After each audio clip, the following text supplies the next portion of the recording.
Ya Narayanam Namaskritya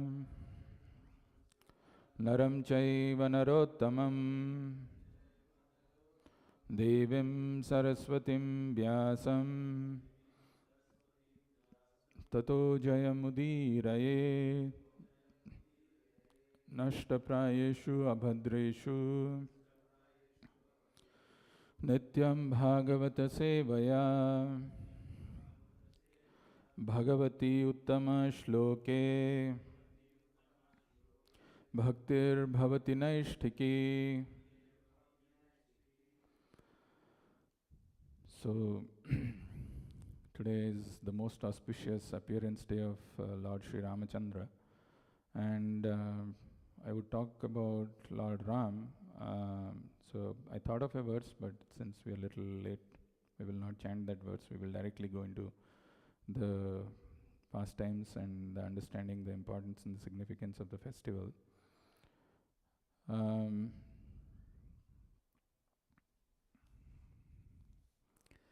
Actually, festivals like this, when it comes in our life, it's a great source of joy, it's a great source of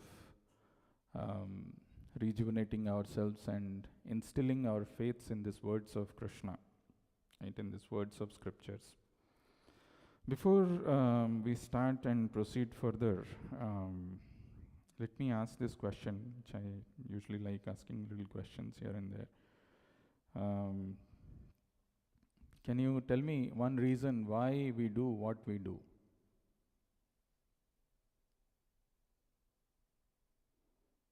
What drives our actions?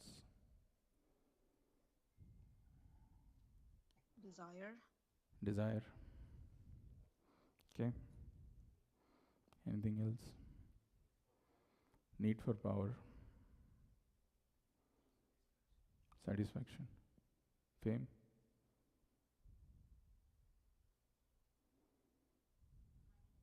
Money.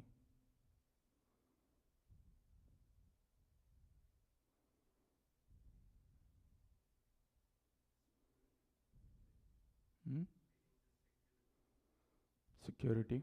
Okay. Hankering for pleasure. Happiness. Dissatisfaction. That drives you to do something. You're okay. So I got some answers: desire, name, fame, security, satisfaction, happiness, pleasure, power, and all those things. When I was thinking of this question to myself, why we do certain things that we do in our life?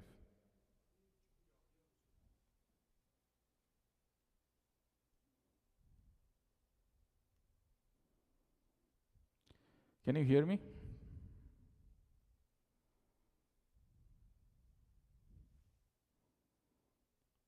Are you able to hear me, Hare Krishna? Yes, but a little distorted. Distorted? Yes, Prabhu, but still it is not clear, Prabhu. It's not clear? No, Prabhu, some resound, thick voice is coming. Hmm? That was clear. Yeah. Not clear. It's also being live streamed on the YouTube, but maybe you can just reduce this volume and watch on YouTube and come back during question answer. But it should work. So let's see. So the reason that we do work in our life, different activities that we do, there is something that drives us to do some activities in life. And the reasons or the things that drive us to do any activity in life can be broadly classified into our vision of life. What do we expect to achieve in life? What is our vision? And the perception and understanding of the things that happen in our life. There are some things which happen in our life. How do I perceive them? And what is the understanding of the reality of things around me in my life. That drives what kind of actions I take. Of course, when I speak of vision, vision in life comes from the faith that we have. We have a lot of faith on a lot of things. That kind of drives what kind of an action I will have. And in this material world, when we are wandering, when we are going through different activities, performing one after another with the faith that we have, or the vision that I have for life, or the understanding of things that are happening in my life, I keep doing. And as our Acharya says, that not just one lifetime after lifetime, we are continuing to work in this fashion. Very interestingly, there is a cessation which can come, there is a different vision which we develop only when we come in touch with a pure devotee, spiritual master. Our vision of life, our perception and understanding of things in our life changes. We take up to this path of devotion. We feel this is important for me. We want to know more. We want to understand what is this. So, had there been no Srila Prabhupada in our life, probably we would have never understood the importance or meaning or the significance of observing some festivals like the way we do now, or the way we are supposed to do. We would have never known. We would have just celebrated. Now on this auspicious day of Lord Ram, actually the pastimes of Lord Ram are so unlimited and so wonderful and so glorious and so elevated, so exalted, that anybody who hears, doesn't matter whether he has faith, he doesn't have faith, he has faith on something else, his faith is not there, dwindling in some material things, no interest, he'll be transported to a different world. Prabhupada has given 2 lectures on Rama Navami, and in both the lectures, when he starts talking about Lord Ram's pastimes, the first thing that Prabhupada mentions, that in the Brahma Samhita, this verse comes called Ramadi Murtishu Kala Niyamena Tishtan Nana Vataram Akaroda Bhuvaneshu Kintu Krishna Swayam Samabhat Paramah Pumanyo Govindam Adi Purusham Tamaham Bhajami. Very wonderful verse from Brahma Samhita, prayers of Lord Brahma, where he is telling Ramadi Murtishu Kala Niyamena Tishtan. Rama Adi. So the Lord has unlimited incarnations, but the prominent one is Ram. So Rama Adi Murtishu. Rama Adi Murtishu Kala Niyamena Tishtan. We know this verse, but if you pay little attention to the words that are used by Brahma to describe the wonderful pastimes of Lord Krishna, he is telling Ramadi Murtishu Kala Niyamena Tishtan. There are unlimited incarnations of the Lord, and these are called scheduled incarnations. They are meant to come at particular times. Niyamena. Niyama is like a schedule. For example, if you go to Boston airport today, and you see what are the flights which are supposed to fly from Boston or to Boston. There are some schedules which are there. You go tomorrow, they don't change much. You go day after tomorrow, it is scheduled. At this particular time, this flight is meant to depart. It will depart. Similarly, these incarnations of the Lord are meant to come in different times. Ramadi Murtishu Kala Niyamena Tishtan. Kala is used like sometimes when the moon is not fully shining, it's not a full moon, it is partially there, it is growing. So it has got all the qualities of the moon, but not everything is manifested. So all these incarnations, they are like Kala, they are having some portions or some energy of the Lord, and they are coming at the scheduled time, but Krishna Swayam Samabhat Paramah Pumanyo. Nana Vataram Akaroda Bhuvaneshu Kintu Krishna Swayam Samabhat Param Pumanyo Govindam Adi Purusham Tamaham Bhajami. Krishna is Swayam Samabhat Param Pumanyo. He is the original personality of Godhead. And that is mentioned in Bhagavatam also when Sutta Goswami begins to answer. He says, Krishnastu Bhagavan Swayam. Ete chamsa kalah pumsam. He is also using the word kala. Ete chamsa kalah pumsam. Krishnastu Bhagavan Swayam. For example, I can say that, imagine if I'm saying all the people sitting here in this room are from South India, with the exception of the speaker. That means I'm not from South India, everybody else is from South India. Right? So everybody is part and parcel of the Lord, but Krishna is different. Krishna's tu Bhagavan Swayam. He is Swayam Bhagavan. So this Lord appears, and as the 9th day of this full moon, as Lord Ram. And when Lord Ram appears and he performs these wonderful activities and these pastimes, how does it affect us? What is the meaning or significance in knowing this? In one of the purports, Prabhupada actually explains this. Very interesting purport. Prabhupada says, actually Lord Ram, the absolute personality of Godhead, is attractive not only in his personal features, but also in his transcendental activities. Not just that Lord Ram is just a person. Oh, Lord Ram is very attractive in his form, in his beauty. He is. But his activities are also very beautiful. He is very attractive. It is so because the absolute is absolute by his name, fame, form, pastimes, entourage, paraphernalia, etc. There is no difference between Lord's name, his pastimes, his entourage, paraphernalia. There is no difference. They are all absolute. So that is why not just Lord's form, his activities are also very beautiful, very wonderful. The Lord descends to this material world out of his causeless mercy and displays his various transcendental pastimes as a human being, so that human beings attracted towards him become able to go back to Godhead. The reason why the Lord scheduled incarnation, he's coming time and again, fixed time, and he descends to this material world out of his causeless mercy. He doesn't need to come like the way we are forced to take birth. We are dying, we are forced to take birth, accept a body, enter into the womb of a mother. The Lord doesn't have to go through that. He appears out of his causeless mercy.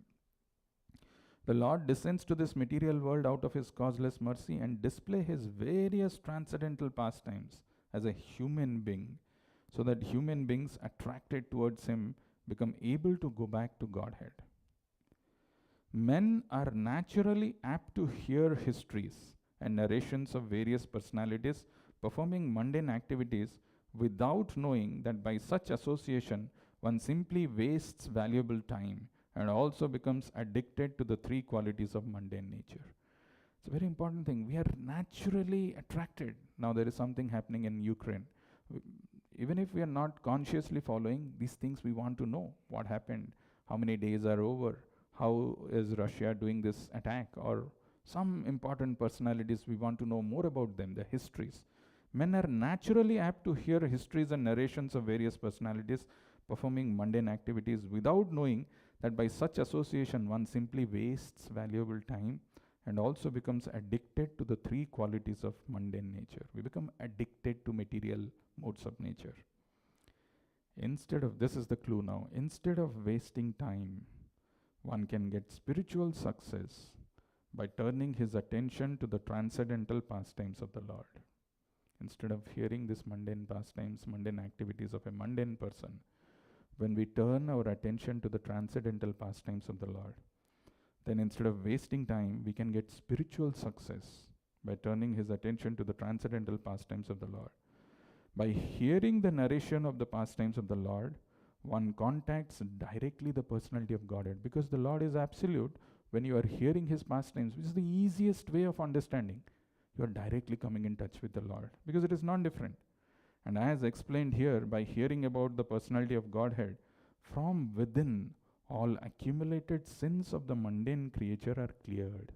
The difference, what happens is, we have a taste for hearing about the histories and the activities of great personalities in the material world, mundane world, but Prabhupada is saying that is a waste of time. Whereas when we are turning that attention to hear the transcendental activities of the Lord, since these activities are non-different from the Lord, we are touching directly the Lord. And when we are touching directly the Lord, the sinful activities in the heart becomes melted. They become not melted, they They just vanish from the heart. By hearing the narration of the pastimes of the Lord, one contacts directly the personality of Godhead, and as explained before, by hearing about the personality of Godhead from within, all accumulated sins of the mundane creature are cleared. Thus, being cleared of all sins, the hearer gradually becomes liberated from mundane association and becomes attracted to the features of the Lord. Narada Muni has just explained this by his personal experience. Actually, we are in such a pathetic condition, we're in such a precarious situation because of our forgetfulness of the Lord. We don't really know what is our position.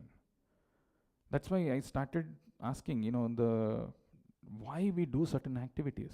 Because we have certain understanding of our life, the way things are happening, and we have certain perception about things and a vision or a faith. If I do this activity, I'll be happy in life, I'll be secure in life. And we are continuing doing that. Little do we realize that our constitutional position is we are eternal. This is just a temporary phase where we have accepted this body, which we want to make it eternal. We want to be in this body, in this world eternally. It's a myth. We are eternal and eternally part and parcel of the Lord.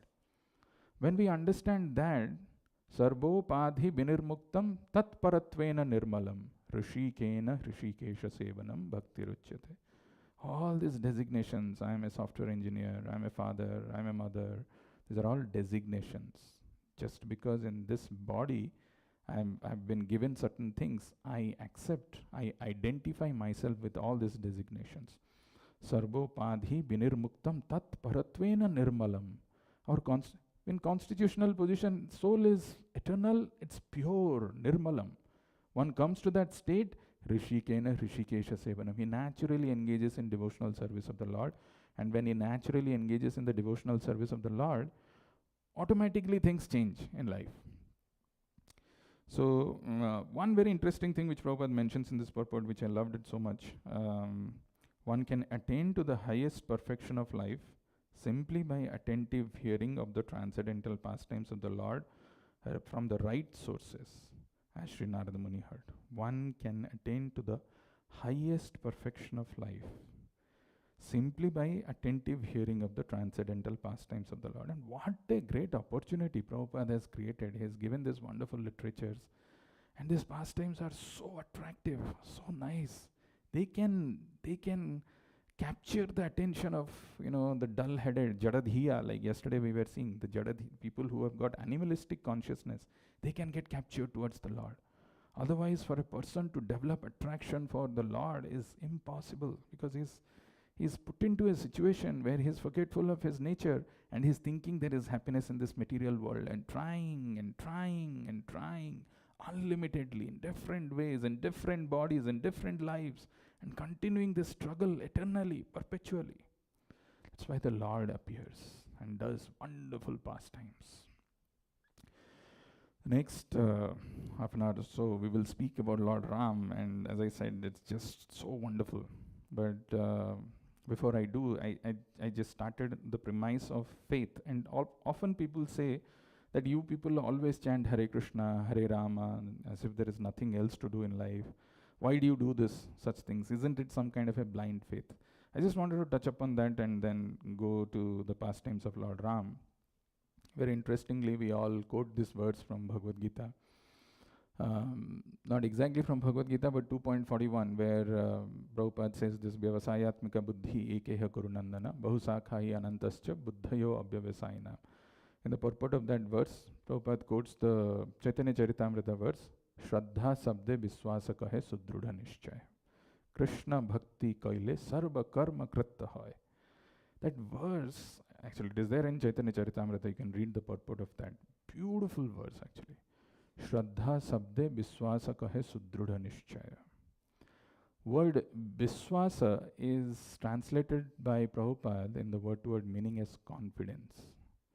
Shraddha sabde viswasa kahe sudrudha nishchaya Krishna bhakti kaile sarva karma kritta hoy. That confidence that I am engaging in devotional service to Krishna, Shraddha sabde viswasa kahe sudrudha nishchaya, that firm confidence and conviction If I am engaging in devotional service to Krishna, sarva karma kritta hai, there is no worry. I don't have to bother about so many things. Everything that I want to achieve can be done.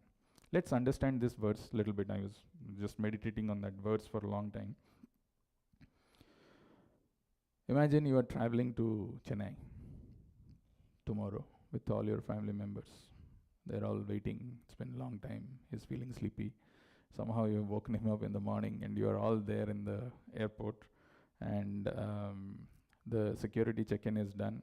Everything, your bags are checked in, and then you are going, and then nowadays you don't have to even have the boarding pass. It's all there in the phone, right? So you show the scanner, it is scanned, keying, that sound has come, that means it is done. Sometimes it doesn't happen.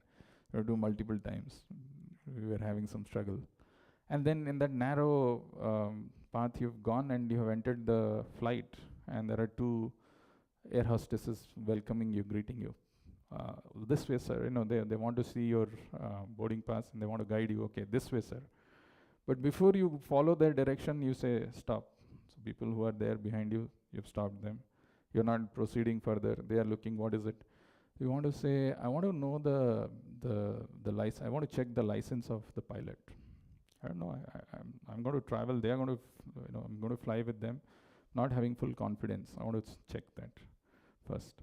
Second thing, I want to see if, actually the pilots, I don't know if you know or not, they have to mandatorily go through a medical test before they fly. So that, to ensure that they're not under the influence of alcohol. So I want to see the medical test result, whether they are under the influence of alcohol or not. Third thing that you can ask is, I also want to know how much of fuel is there in the flight. I'm flying to Chennai, who knows? The fuel is not enough.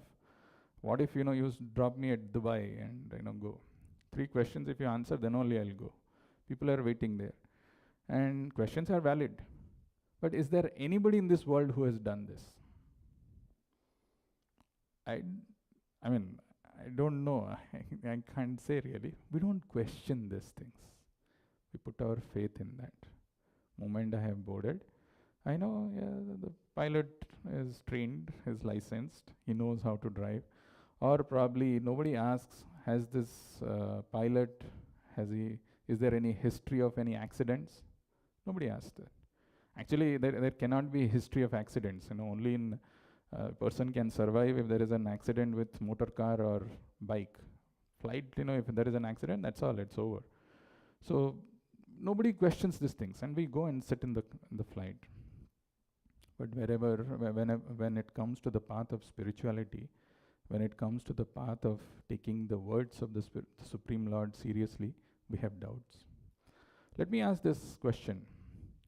When we put a seed in the soil and we water the seed and the sapling, the plant has come up.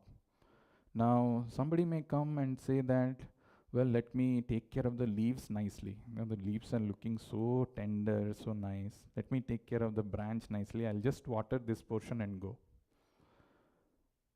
But we know from our experience, only when we water the roots of the trees, everything gets nourished. But can our naked eyes see the roots? It is without the roots. It's not the roots. Everything else we are able to see. Similarly, in this material world, or the second example which Prabhupada gives, actually it's a verse from Bhagavatam, very interesting verse. All the organs that we have, they are working so hard. And after working hard, doing so much of efforts, what is it happening? Well, finally somebody, the hands are used for cooking and everything, and whatever is the palatable dish is cooked, that is put in the mouth, and it goes to the belly, which is invisible. But when it goes to the belly, every part of the body gets nourished. Similarly, our scriptures telling that we are busy in this material world, serving this person, this society, this country, this responsibilities, and doing everything else. It is like taking care of that, trees, other parts. But only when Krishna Bhakti Kaile Sarva Karma Kritta Hai, I can't see it. I've never seen Krishna. You can never see actually, because he's adhokshaja. He's beyond the perception of your senses. but I have faith. And I have faith, it's not a blind faith. It's a faith which is strong faith, which is coming from the scriptures and the acharyas. How many of you know about Newton? Sure, all of you know, right? Newton had made this famous statement when he discovered that actually it is not my effort that I have discovered gravity. I'm actually standing on the shoulders of the giants. So this is not because of me, it's because of that I'm standing on the shoulder of the giants. Their contributions, whoever I've done, this is just an outcome. If a mundane physicist, accomplished person, is giving the credit of his discovery to previous giants, why can't we take this path of spirituality seriously with conviction, standing on the shoulders of the giants like spiritual master, based on their authority? It's an absolute path. And that is what is, this festivals and celebrations and hearing are meant to do. It is supposed to bring that revolution in our sinful lives.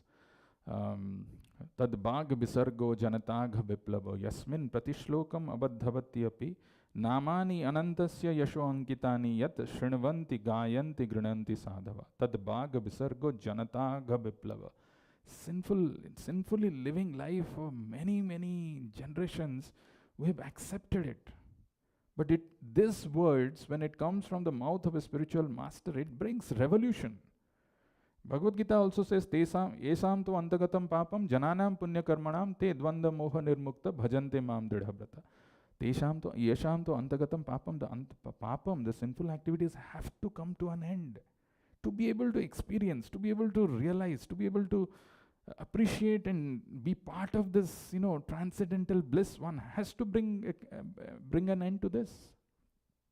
That is what, the Lord, when He appears, He does this pastimes, He does this activities which are so wonderful, the wonderful display of strength, renunciation, fame, beauty and wealth, that we get attracted. Somehow we get that understanding and we realize, oh my God, I'm so much of time I have wasted. Let me now engage in Krishna's service. Let me now engage in Ram's service. Let me hear more with attention instead of wasting time in all this mundane world, mundane activities. Let me now develop. Let me change my attention. Now, having said this, I want to talk about a few things from relevant to all of us, like sadhakas who have taken to this path of devotion and want to reach that goal and destination. What happens? What are the challenges from the pages of Ramayana? The first thing that I wanted to talk about is the character of Bharat. Okay, we all glorify in the Ram Darbar, any picture that you see in the internet, you will find Ram, Lakshman, Bharat, Satrughna, Hanuman. Is it true? Sab to nod kar liya. You don't see Bharat. You don't see Satrughna. You see only Ram, Lakshman, Sita and Hanuman. That's Ram Darbar. Okay, in the narrations that we have heard, or in the story of Ramayana that we know that Lakshman is very loyal. He accompanied Lord Ram, he sacrificed his sleep, he went through so much of austerities, very eager to serve Lord Ram. What about Bharat? Bharat is usually considered to be someone like, the villain. Because of Bharat, this whole episode of, Ram going to forest, it all came and, he is the cause why Kaikeyi did what she did. That's what people think. But it is not true. And very interesting to know this, very interesting to understand this. I don't know how many of you know, but if you read Ramayana, one of the important episodes, one of the incidents which happened in Ramayana is when Lord Ram has been exiled to forest and Bharat comes back from his mother's place, that this news was broken to him, that now Lord Ram has been banished to forest for 14 years, you are going to be the king. And these two benedictions, these two boons are asked by Kaikeyi. Right? What Kaikeyi was expecting, when Bharat will hear, Bharat will become very sad, will become very happy. But unfortunately, Bharat was very angry at his mother. And he was so angry, and seeing this, Kaikeyi realized that she has done a mistake. Now, in this meantime, what is happening is Dasarat Maharaj, in grief, in separation of the loss of being in association with Ram, he has left his body. Now, Ram is not present, Lakshman has also gone. Now, there is Bharat and Satrughna. So, it is quite apt that one would expect Bharat would do the final rites for Dasarath. But when he was about to do, Vasishtha actually tells him that you can't do, because Dasarath, when he died, he told, my final rites should not be done by Bharat. Because Kaikeyi herself cannot think about this. It must have been instigated by Bharat. So Bharat should be, should not be allowed to do the final rites of me. So they asked Satrughna to do this. Now you see, from the point of view of Bharat, he has just come back. He has got nothing to do with this. He is angry at his mother that this has happened. And he has been denied to do even the final rites of his father. And Satrughna performs this. And after the final rites of Dasarath was performed, Vasishtha addresses Bharat as Maharaj. Now you are the king. You are supposed to rule the Ayodhya kingdom. And Bharat replies to Vasishtha saying that you are a thief. In Bhagavad Gita, we find the mention of the word stena evahi, right? That verse in 3rd chapter where it is mentioned, we are all thieves because we are taking so many gifts and nothing we are giving in return. And these are not rightfully belonging to us. So here Bharat is addressing Vasishtha as thief. Now one may wonder why. And Vasishtha told, is it because I didn't allow you to do the final rites of your father? You are angry at me and you are telling me thief? He said, no. I'm not telling you thief because of that. The reason you are addressing me as Maharaj, I'm calling you a thief because you are taking away the possession that I eternally possess of serving the Lord Ram as his servant, and you are making me an enjoyer. I don't want to have that. Just going a little more in this direction of character of Bharat, actually it is mentioned, of course, we all know that Bharat went to Chitrakoot and got the Padukas of Lord Ram and came to, and he was ruling, keeping the Paduka of Lord Ram on the throne as his servant. Very interestingly, Ramayana mentions that Bharat used to go and take bath at 1 o'clock in the morning. What time we take bath? We'll take bath at 4:30 or whatever. I mean, those of us who are coming for temple regularly. Why Bharat used to take bath at 1 o'clock? Because the Ayodhya Vasis they were having so much of anger towards Bharat, they used to scold him. They used to even throw different things at him. And Ayodhya Vasis are also devotees, right? They are not like some demoniac people. They all also get up early in the morning at 4:30. They go and take bath. But Bharat wanted to avoid going at that time because of, whatever, those anger, those Ayodhya Vasis that they had. He used to get up at 1:30. But important thing is, he never, ever, forgot to be engaged in devotional service to Krishna. This is a very important thing. I mean, Bharat is something which is not very easily understood by people. But the amount of sincerity and devotion that he had, despite the fact that, he is put into a situation where he is least understood. It can happen. I mean, there is nothing that he has done wrong, yet he has been put into this kind of a situation where even the Ayodhya Vasis are against him. They are angry at him. Yet he is, avoiding all those things, but not forgetting this important responsibility of his Rishikena Rishikesha Sevanam, to be engaged in devotional service. It's something incredible, actually, amazing in so much of tolerance to all this, different reversals, upheavals in life, yet not being diverted 1 inch in the goal of life that I should be engaging in devotional service to Krishna. That we should learn from Bharat. Now, the The coming to the next segment that I want to talk about is the very interesting portion from Ramayana. Ramayana has got 7 kandas, right? Bala Kanda, there is Ayodhya Kanda, there is Kishkindha Kanda, there is Sundar Kanda, there is Yuddha Kanda. So I'm going to talk about Sundar Kanda, right? Sundar Kanda it happened only for 2 days, but the amount of information and the amount of nectar which is there in Sundarkand is just amazing. Of course, Ramayana is full of nectar, but I just wanted to spend time on this. This is the portion where Lord Ram has sent the Vanaras, the monkeys, in different directions to fetch Mother Sita. So there are different groups of monkeys who are going in different directions. One of the groups which is going in the southern direction is led by Sugriv, and there is also Jambavan, Neela, Hanuman, and all big powerful monkeys. They're all there. So this is about that. So this is they are going in the southern direction, led by Sugriva, and there is also Hanuman in that army. Let's hear that a little bit. So it is mentioned in Ramayana. Actually, this army of the monkeys, which was led by Sugriva. Sugriva was marching in the front. He was there in the front, and behind, extremely at the back, the person who was there was Hanuman, and all the monkeys were there in between. So they were all going, and they were like the most enthusiastic and eager persons in the world to find out where is Mother Sita.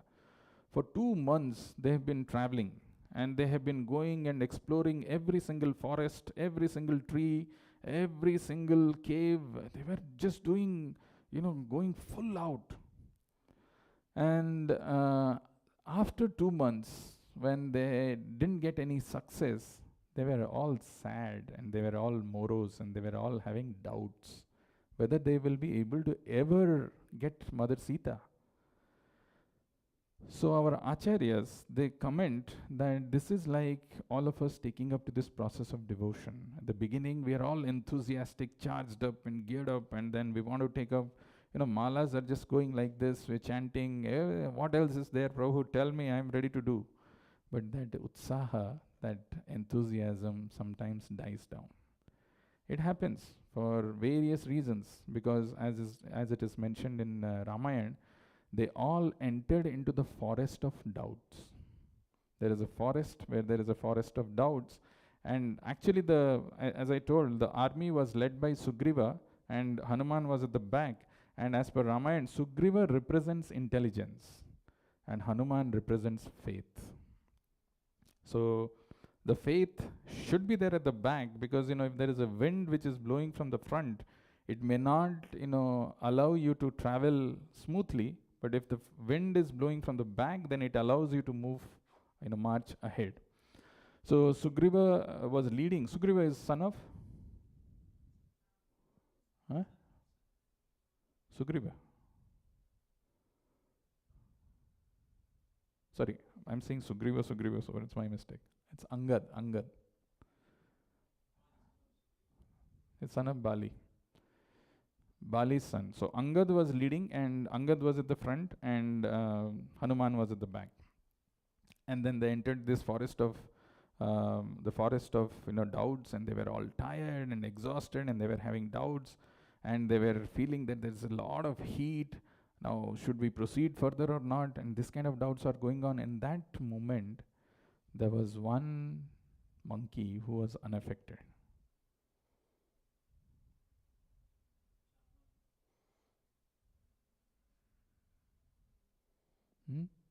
Yes, Hanuman was unaffected. And the reason Ramayana mentions is, when they were all asked to fetch Mother Sita, Lord Ram personally met each one of them. And he blessed them, he embraced them, he did all of those. When he did that to Hanuman, Hanuman did something unique. He closed his eyes and allowed Lord Ram to, bless him on his head.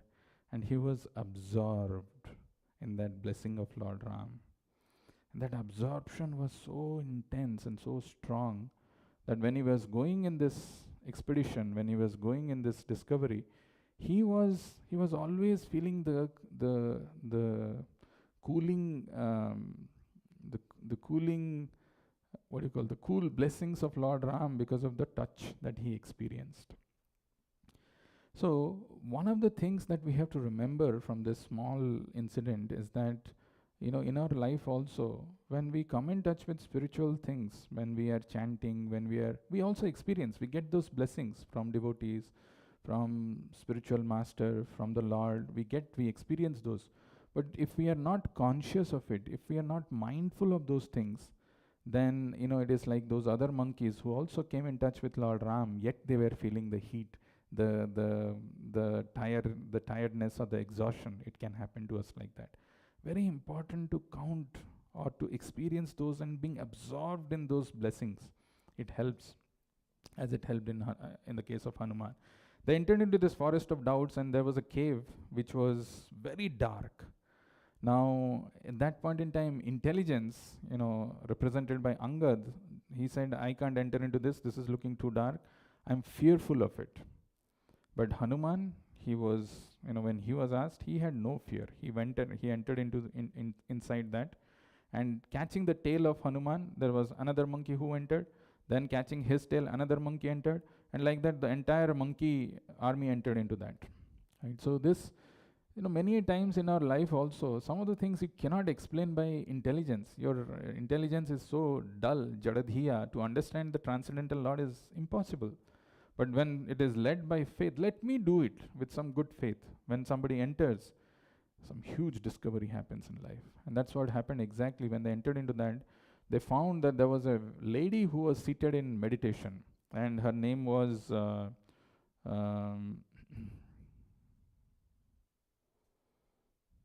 her name? Swayam Prabha. Her name was Swayam Prabha, and it was a beautiful, the cave inside was transformed into a big city, very beautiful, opulent, and they were all amazed to see that. And then at that point in time, actually, that lady told, you just close your eyes. I know why you are all here, but if you close your eyes, I will transport you to the place where you want to go. But have you seen a monkey closing his eyes anytime? It's not so easily done or seen. So they can't close their eyes for a long time. So they closed, and for a brief second, immediately they opened their eyes, and they were there next to the ocean. It is mentioned as if, if they would have closed their eyes, they would have been directly in Lanka. But they could not, and they came to the ocean, the shore of the ocean. And when they reached there, very interestingly, I want to talk about, there are 3 mountains which came for crossing the ocean, and these 3 mountains represent something in our life. The first one is called the Mount of Faith. So Mountain of Faith. So the particular cave that I mentioned of, where Sugriva was hesitant and all other monkeys were hesitant to enter into, and Hanuman could enter, represents the Mountain of Faith. First thing in our life, if we really want to progress, as I said at the beginning itself also, it starts with that Krishna Bhakti Kaile Sarva Karma Kritta Hoy. That conviction that faith is required. If that is dwindling in our heart, that means either we are not following the process properly, there is something wrong somewhere. I'm not doing it. I should immediately sense that. If there is something wrong going on, if I'm not having that conviction, that confidence inside, I must go and take association of some advanced devotees. I must open up my heart. Otherwise, it becomes too late. So that mountain of faith is something which is very important for a sadhaka to start his journey, which happened in the case of the monkeys. Then it's like, initially when you, if you take the example of a screw, which is, when you tightening the screw, initially it will be so easy, you just do it in your hand, it goes. But after that, you need that screwdriver to drive it in. So like that in our life also, initially the enthusiasm lasts for some time, but then it dwindles, and that's where you have to have those association of devotees and the leap of faith you have to take, and then only you can cross. So when they reached the shore, there were, all this Vanaras, the monkeys, they were discussing amongst themselves, how much can you jump? Somebody said I can jump 25 miles. Somebody said I can jump 30 miles. Somebody said I can jump 80 miles. Angad told I can jump 800 miles. That was good enough for him to cross the ocean. So, but he said, I'm not sure of coming back, though. So there is a reason why he said that he can't come back. Who's Angad, I said? He's son of Bali. Bali actually represents temptations in life. Why? How? You know, there was a boon that Bali had. Anybody knows what is the boon that Bali had? If he is fighting with someone, then he'll take half of his strength, right? So our temptations in life are something, when we come in front of them, our strength becomes half. There are some weaknesses in life. For example, imagine a diabetic patient, if he's not supposed to have sweets, somehow by some will of providence, it's a huge bucket or vessel of gulab jamuns kept in front of him. He knows I'm not supposed to have, but he's diabetic. The reason he's diabetic is because he was eating a lot of sweets, right? Similarly, in our life also, there are many situations, many temptations which come where it makes us weak to practice devotion. It makes us, our strength reduces and diminishes. So Bali represents that temptations. And since Angad is son of Bali, he knew that Lanka, which is got, full of razzle and dazzle and all those glittering things, if he goes, what if he's not able to come back? What if his strength becomes low there? So he says, I'm not confident of coming back. Then the old monkey Jambavan went to Hanuman and asked him, what do you think? How much can you jump? So Hanuman replied, actually, I'm not even thinking, or this question itself is not right. I'm not even calculating or doing that thing in my mind because this is wrong. And the reason why Hanuman told that was, he said, imagine if an arrow is asked, how much distance can you go? The arrow doesn't know. It depends on the person who's shooting that arrow. I am just like an arrow in the hands of Lord Ram. Now it is up to him. If he wants, I can cross the universes and go and do things for him. So this question is irrelevant. So knowing that, but still Hanuman had this curse where he was not fully aware of his own strength, and Jambavan had to tell him that, you are such a powerful monkey, you are the son of wind and all those things. And when he heard that, and with that conviction and the faith that he had, he grew up in his size. So this is also, he grew up in size, and that's why, that faith can shake mountain is a reality. And he knew that Lord Ram's blessings is there, and then he grew up in size.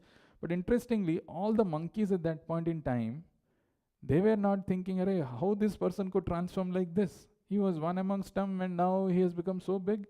No, they were very happy. They were clapping. They were cheering. They were so happy that Hanuman has become so big, and he is now ready to jump this ocean. This is something also very important in our lives also, when we are living in community of devotees, to feel happiness in the success of another devotee. If one doesn't feel that, if there is something, he was like me, he joined with me, now how can suddenly he is doing something which I have never done, that kind of a feeling comes, that's a feeling of envy or a jealousy. When that feeling of jealousy or envy is there, relishing Krishna bhakti doesn't happen. Because you're always seeing something wrong in that person, something bad in that person. Even if he has done 100 good things, one wrong thing you find, and then you continue doing that. So taking genuine pleasure and happiness in somebody else's success. Yes, he's doing nice. He's able to serve Krishna. He's able to do devotional service in a better way than me. Is a good sign of advancement of a devotee. Then when Hanuman jumped from Mahendra Parvat, the first thing that happened was there was a mountain which came. It's called, I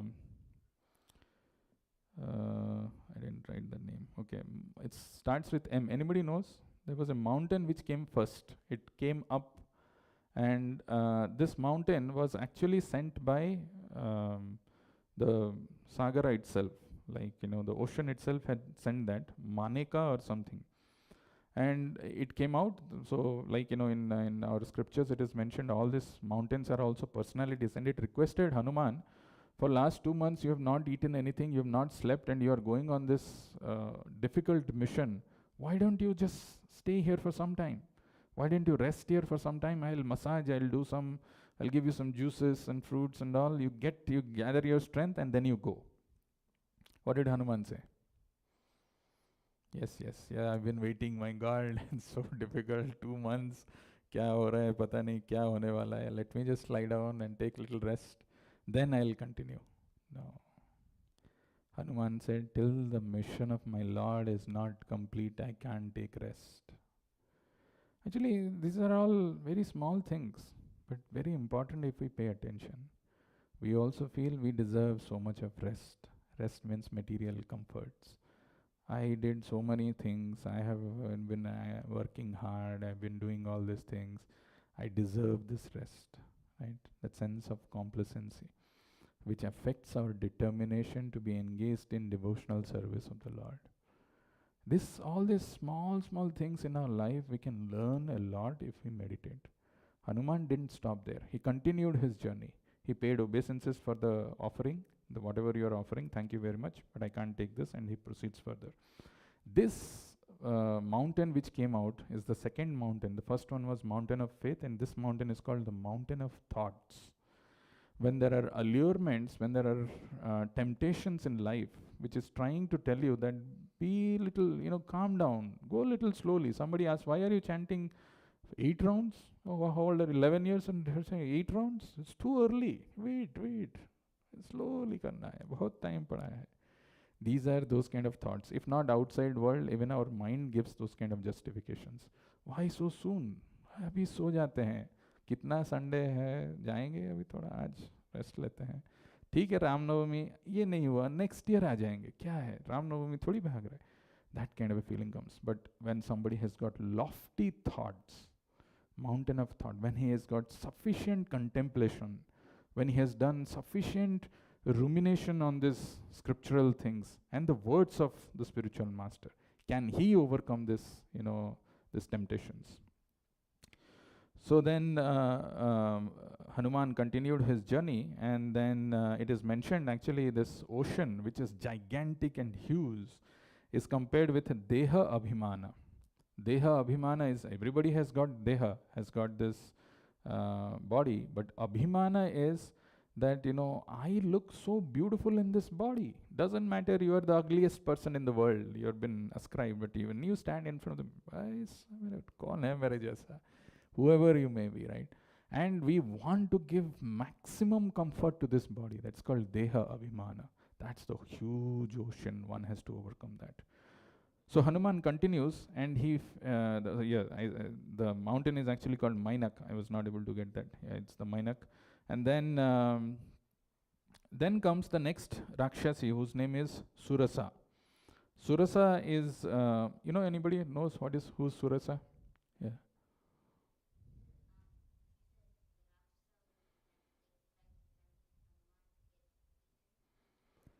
Surasa was someone who was trying to, she told that if you have to cross this, you have to enter through my mouth, and then you can go.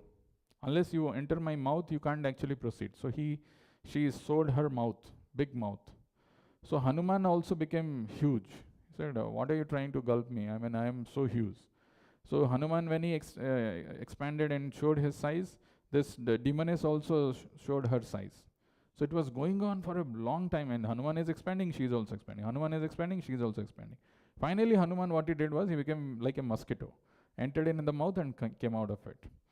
So this second demoness, actually she represents, the Surasa represents competitive mentality. Competitive mentality is, कितने साल join किया है? कब से है? 8 years, no? कितना हो? Okay, 12 साल, 13 साल, जो भी है. कौन बड़ा है? ठीक है, थोड़ा that kind of a mentality. Or I know how many slokas you know? Okay, I know 51. Little respect. So it is not about who is bigger, how bigger I am, or how many things I know, how big services I am doing. that competitive mentality actually it derails us from the focus of engaging in devotional service of the Lord. Hanuman, what he did, actually he was appreciated by that demoness, that you're so intelligent, whatever you did, and she blessed him. That I don't know what is the blessing or benediction, but she gave some blessing. Point is, in our life also, in devotional life also, sometimes we become very competitive. She is doing this much, I am doing this much. निर्जल एकादशी क्या करता है ना तुम? पानी लेता नहीं है? मैं पानी बिल्कुल भी ना, एक ड्रॉप ऑफ पानी नहीं लेता. बट पर्पस क्या है करने का? If I am not developing the devotion in my heart and just seeing what you are doing and how better I am than you, that actually is a very big detrimental in our devotional life. That is the second mountain, the second demon is called Surasa. Then the third one, so then what happened was Hanuman wanted to go quickly after these things, and he was flying at a very high altitude. There are different altitudes at which different creatures fly. Like birds, they fly at a particular height, not too high. Airplanes go far higher than that. But there are Kinnaras, there are Gandharvas, there are Charakas. They all fly at a very different elevation. And highest elevation is Lord Shiva. So Hanuman was flying at that altitude, and he was going, and he was with this goal that he should reach Mother Sita quickly. He was going at that altitude. But the shadow of Hanuman was still falling. How is it possible? We don't know, but it is possible. So his shadow was falling in that ocean, and there was a demoness by name Simhika, who is also known as Chaya Grahi, who can eat the shadow. And so this demoness actually caught the shadow of Hanuman, because of which he came down from that elevation, from that high altitude, and straight entered into the mouth of Simhika. But he goes inside and then tears apart this demoness and comes out. Our Acharya says that the Simhika represents envy. Envy is this lady, Simhika, can't see somebody flying so high, right? High, no matter, and the second thing is, no matter how high you are going, whatever the success you are going, there is a shadow which is always falling. That shadow is actually, because this material world is a perverted reflection, anything that we are doing is actually, we are trying to be artificially like Krishna. But really, it's just a vain attempt. But anyway, when he was going, and this Simhika, she could not digest this, that how somebody could fly at such a high altitude. That's the mentality of envy. And when that comes in somebody's heart, as I was mentioning earlier also, then instead of seeing the good things, the 1,000 good things maybe the devotee has, but you see that one bad thing, and then you magnify that so much that you are not able to even relish bhakti. So it immediately needs to be destroyed. Envy has to be, so that's why this demonesses was destroyed by Hanuman. And then Hanuman reaches Lanka. And when he reaches there, he goes as a very small monkey. He was just going. And there was one demoness was there whose name was Lankini. Lankini was someone, she told, you can't enter. You are not supposed to enter Lanka without my permission. And she pushed Hanuman. Hanuman was pushed back by some distance. And then Hanuman comes and gives a strong punch. It says punch or slap or whatever it is to Lankini. And the moment she got this slap, of course, Hanuman was careful that it's a lady, so he reduced the strength significantly and whatever she gave. But that one punch, she was flown away. And then when she got up, she was kind of unconscious for some time. And the moment she got up, said she with folded hands that you must go. Actually, she remembered her past life when she was cursed. And she was being there as a demoness, and she also knew that Brahma had given this benediction that whenever you are being slapped by a monkey or punched, you remember that the destruction of Lanka is inevitable. It is going to happen, and you should just you should be surrendered to that monkey who does that. So this is something which our Acharya says sometimes when we are too materially engrossed, too much confidently going in material life, thinking that this is what it is, we come in touch with a pure devotee. We hear those words, And those words act like punch, like a slap to our false ego. It crashes us down, it brings us to our humility, to our humble position. And when it happens, one realizes one's constitutional position and engages in devotional service. It happened just lavamatre sadhu sange sarva sastra koi. So the important thing is, it is mentioned that when we hear Bhagavatam, when we read Bhagavatam, or when we come in the class, there should be something which is hitting us to which is like a slap to the false ego, because it grows. Doesn't matter, even if you are engaged in devotional service, there are weeds which are growing. Unless those punches are taken and it is repeatedly heard, repeated punching and slapping. Like yesterday, Panduranga Prabhu was telling that we're not getting the beatings of Maya. Beatings of Maya sometimes are not coming, so that's why somebody is feeling very, very confident, and there is no sense of urgency in practicing spiritual life. We think ठीक है, चला है, चलते रहो life में, देखेंगे. But actually, you can see in the mood of our acharyas, and in the scripture, you can see how urgent it is, how much of it's like there is a fire in the house, and you are looking for some burger or some pizzas, and you think, okay, time तो है, अभी थोड़ा थोड़ा आ रहा है आग, कोई बात नहीं, मैं ले लेता हूँ, मैं खाता रहता हूँ, खा के आराम से मिल जाएगा. अरे बाबा, you'll be burnt in this fire of material existence. Come out of it. That urgency is required, and that urgency comes by those punches. Okay, then, by the way, when Hanuman landed in Lanka, I told you at the beginning that Sugriva was scared of going, but Hanuman was not affected, because where he landed, that mountain where he landed, where Lanka was built, that where is Ravana was residing, that's called the mountain of pride, where Ravana was considering himself to be the topmost. Today in the morning quote we were seeing that how he was planning to build a staircase to heaven, so that he wanted to send people in the same bodies, right? Demoniac mentality. I have got so much, I can accumulate so much. He's my enemy, I'll finish him. If he is finished, then my strength will become more, and I don't need any god. This is what is given in the 16th chapter. This is what the demoniac people are doing. You see the example of Putin or whoever it is. Similar, that mindset is same. How much I can, how much I have, how much I can aggrandize, how much I can grow more.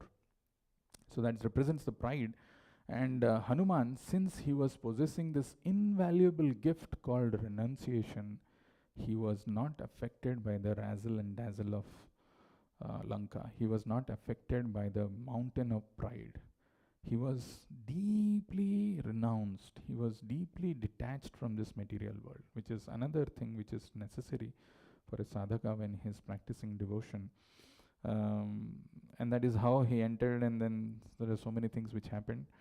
But this is in nutshell something from Ramayana that I thought I would share. Of course, there is, as I said, there is endless pastimes. One thing, okay, before I conclude, one interesting thing which happened. When Hanuman was searching for Mother Sita, he has never seen Sita, right? It is like, so Sita Devi represents bhakti, and this journey that we are traversing, like Hanuman traversed, is the journey of this devotion that we are traversing, where there are many obstacles which come in our lives. But interestingly, how did Hanuman recognize Mother Sita? Anybody knows?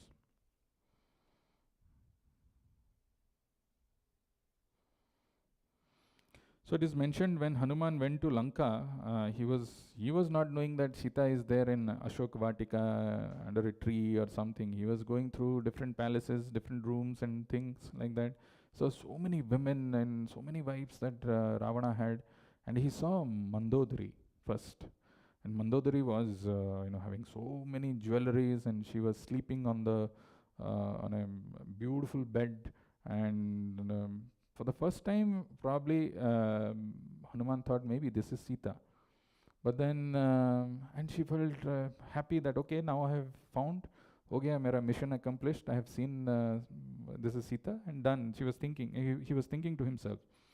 But then he realized that how could Sita be so blissful and peacefully sleeping in this kind of a palace, in this thing with so many ornaments and all?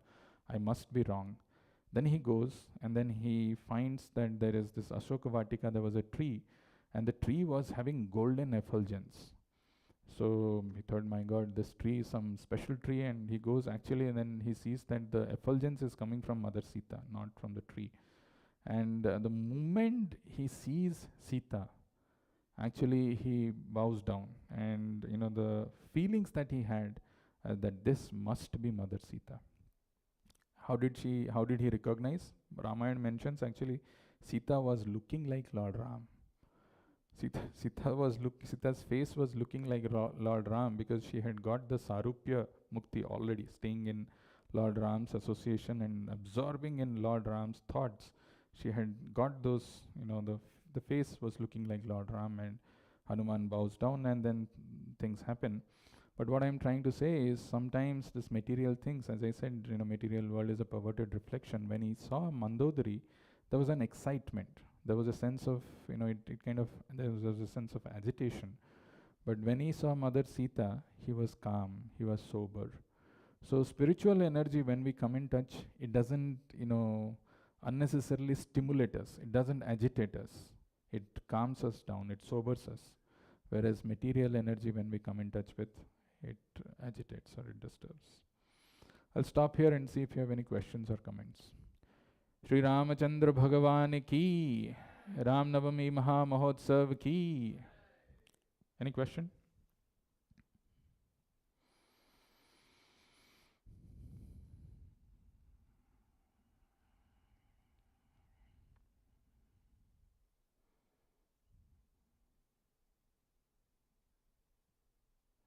This audio is still unclear, they're saying.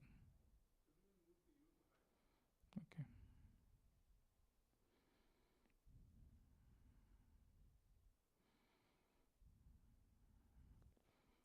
Any question?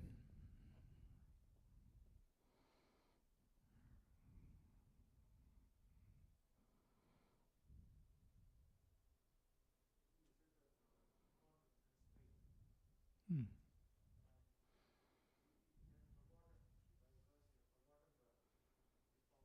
Hmm.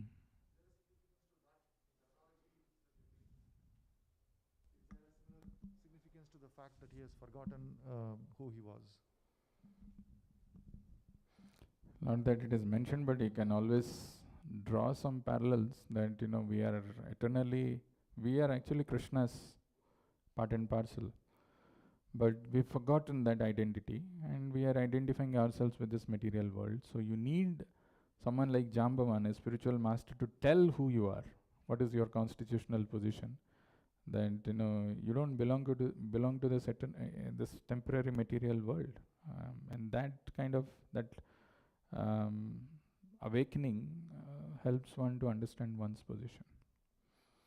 I'm just making it up.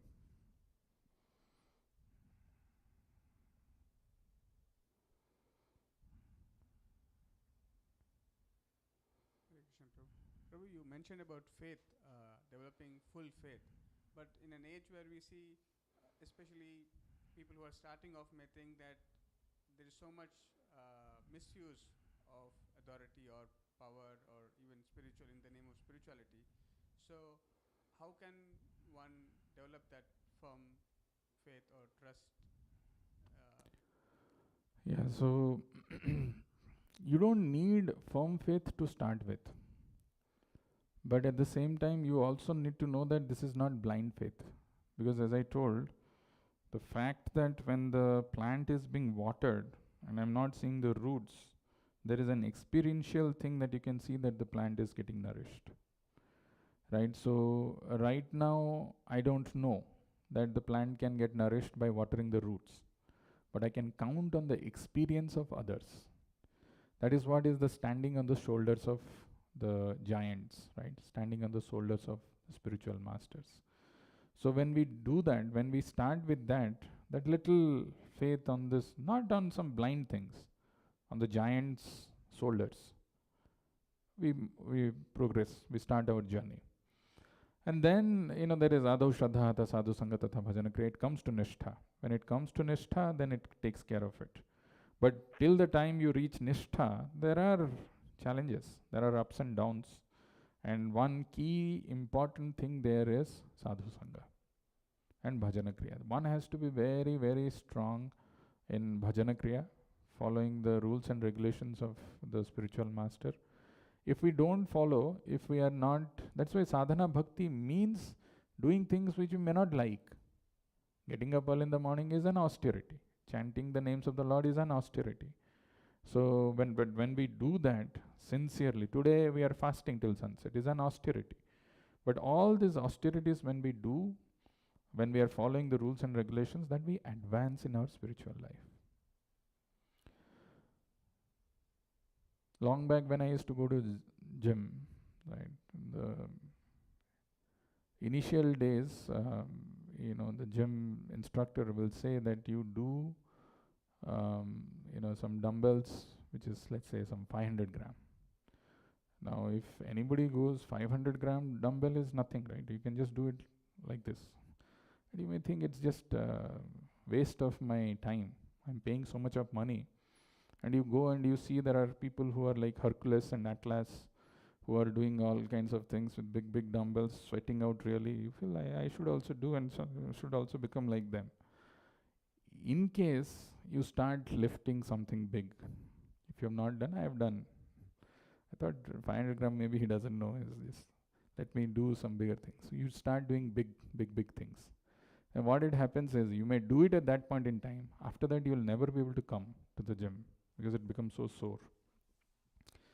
Like that, in our journey of devotion also, what we need to do is we have to take leap of faith, small amounts, whatever Prabhupada is saying. But doing that consistently is required. When you do that, when you keep doing that, then the muscles are getting built which you are not knowing. But if you don't do that, let's say you are not able to do even chanting 4 rounds regularly if you have taken a vow, you are not able to do that.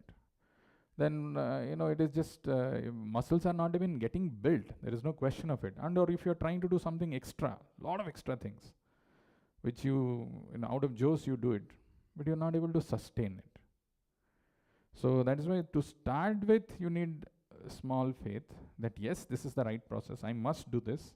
I must enter. They say light at the end of the tunnel, right? But the tunnel is, if it is so curved or so, long, where is the light? You can't see the light. And the light is there at the back, where you're about to start the journey, enter into the tunnel. But you need to just go one step at a time. You go, take this step with this faith. When you go and see, then you can see the light. So it's a journey which the sadhaka has to traverse. Because, there are challenges which come in the form of our own doubts in the mind. That's the biggest challenge. Those challenges need to be dealt with. One has to enter into that tunnel with all that good faith, and then the light will come.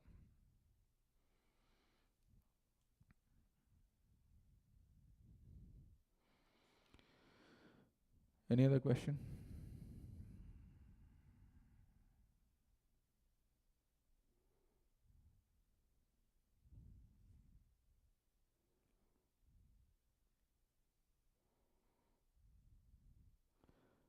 So this Zoom is not working at all.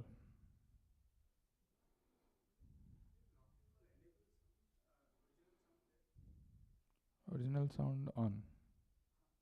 Should be off.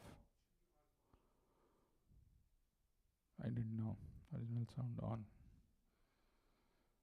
Yeah, you can stop that.